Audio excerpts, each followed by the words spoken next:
Umubyibuho ukabije mu bana bato muri iki gihe bitewe n'aho iterambere rigeze ndetse n'imirire usanga biri kwiyongera cyane ku rugero rwo hejuru cyane. Muri rusange nubwo bizwi ko kurya ibiryo bibi byuzuyemo amavuta menshi no kwicara igihe kirekire ari bimwe mu byongera ibiro cyane, gusa mu bana usanga atari ko bimeze. Nubwo benshi bifuza kubona no kugira abana babyibushye, gusa iyo uyu mubyibuho ukabije bishobora gutera ingaruka nyinshi mu gihe bakuze, kuko nibwo batangira kwibasirwa n'indwara zifata abakuze babyibushye bidasanzwe nk'indwara z'umutima, imitsi ndetse na diyabete.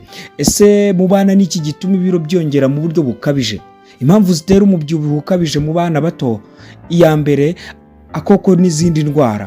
Ku mwanya wa mbere mu bishobora gutera umubyibuho ukabije mu bana bato haza akoko, genetics. Nubwo atari buri gihe, gusa ababyeyi babyibushye bikabije bakunze kubyara abana babyibushye bikabije, kuko usanga bitewe n'uko ababyeyi babyibushye babaho, uko barya, uko bitwara mu buzima, ari nako abana babyaye bakomeza kubaho. Icya kabiri, kuryama bitinze. Gutinda kuryama nijoro ku bana bato bihindura cyane uruhererekane rwo kuryama no kubyuka mu bwonko. Iyo ibi bihindutse, biri mu bitera kwiyongera ibiro cyane.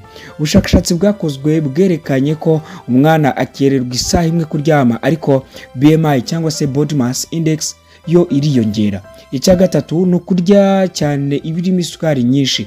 Iyo utekereje bombo, biswi, fanta, ice cream cyangwa ibindi biryohera, akenshi ubisanisha n'umwana muto. Nubwo bikundwa n'abana benshi, gusa nk'umubyeyi ni byiza gushaka uko wagabanya ibyo kunywa n'ibyo kurya byongerwamo isukari cyane ku mwana muto, kugira ngo bimufashe kwirinda kwiyongera ibiro bikabije cyane.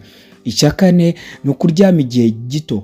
Umwana uryama atinze kimwe no kuryama igihe gito, byose bishobora kongera ibiro cyane. Ubushakashatsi bwakozwe bwerekana ko abana baryama amasaha ahagije bibarinda kwiyongera cyane ibiro bitajyanye n'uburebure bwabo kurusha abana baryama amasaha make. Umwana wese utarageza imyaka 5 agomba kuryama byibuza amasaha 10. Icya gatanu, kudafata ifunguro rya mu gitondo. Iri funguro uretse kuba ingenzi mu bakuru, mu bana bato ni akarusho, kubera ko kubyuka benshi bajya kwiga cyangwa ababyeyi bakabyuka bajya mu kazi, benshi bakunze kwirengagiza ifunguro rya mu gitondo.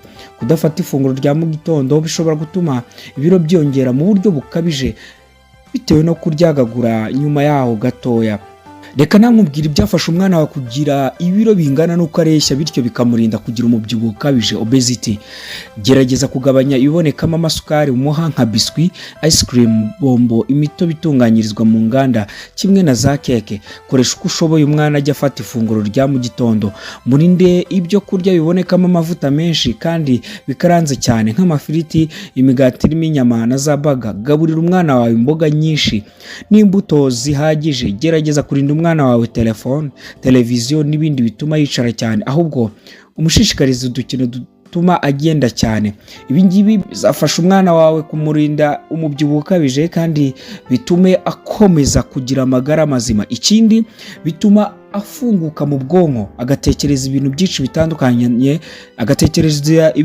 bitandukanye, ndetse akaba n'umuvumbuzi. Reka ababyeyi rero mbabwire ngo mukwiriye kwita ku bana banyu kugira ngo bazabeho neza cyane.